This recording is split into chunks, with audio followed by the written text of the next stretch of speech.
வணக்கம். இன்னைக்கு நம்ம வீடியோவில் நவராத்திரி ஸ்பெஷல் கடலைப்பருப்பு சுண்டல் எப்படி பண்ணலான்னு பார்க்கலாம்.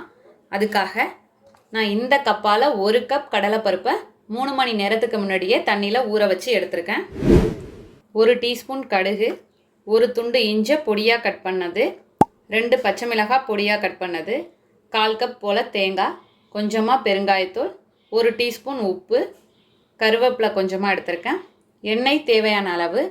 இப்போ எப்படி செய்யலான்னு பார்க்கலாம். ஒரு அடிகனமான பாத்திரம் எடுத்துக்கோங்க. கொஞ்சம் தண்ணி சேர்த்துக்கலாம்.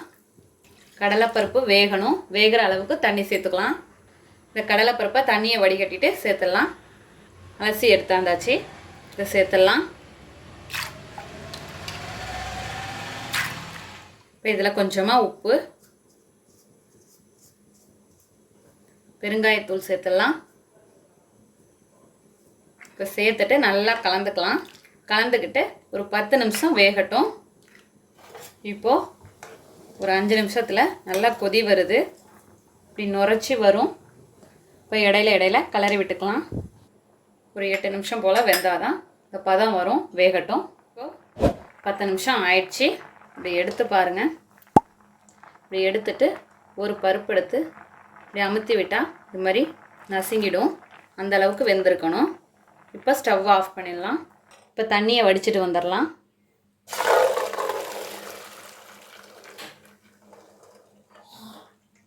இப்போ வடித்து எடுத்தாச்சு கடலைப்பருப்பை. இப்போ அதே கடாயை எடுத்துருக்கேன். இப்போது 1 டீஸ்பூன் எண்ணெய் சேர்த்துக்கிறேன். இதில் கடுகு. இப்போ கடுகு வெடிச்சிருச்சு. கடுகு வெடித்ததும் இஞ்சி, பச்சை மிளகாய்,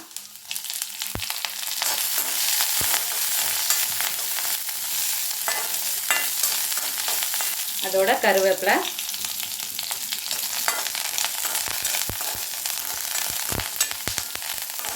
நம்ம வேக வச்சிருக்க கடலைப்பருப்பை இதில் சேர்த்துடலாம்.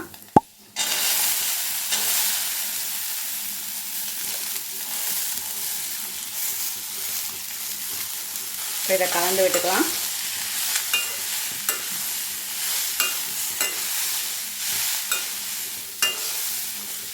நல்லா கலந்தாச்சு. இதோட நம்ம தேங்காய் துருவி வச்சுருக்கோம். இதையும் சேர்த்துடலாம். அதையும் சேர்த்து கலந்துக்க வேண்டியதுதான். இப்போ தேங்காய் சேர்த்து ஒரு 2 நிமிஷம் நல்லா வேகட்டும். 2 நிமிஷம் ஆயிடுச்சு. பாருங்கள், அவ்வளோதான். நம்மளோட அருமையான அற்புதமான கடலைப்பருப்பு சுண்டல் தயாராகிடுச்சு. இதே போல் நீங்களும் உங்கள் வீட்டில் செஞ்சு பார்த்துட்டு எப்படி வந்துச்சுன்னு கமெண்ட்டில் சொல்லுங்கள். தேங்க்யூ.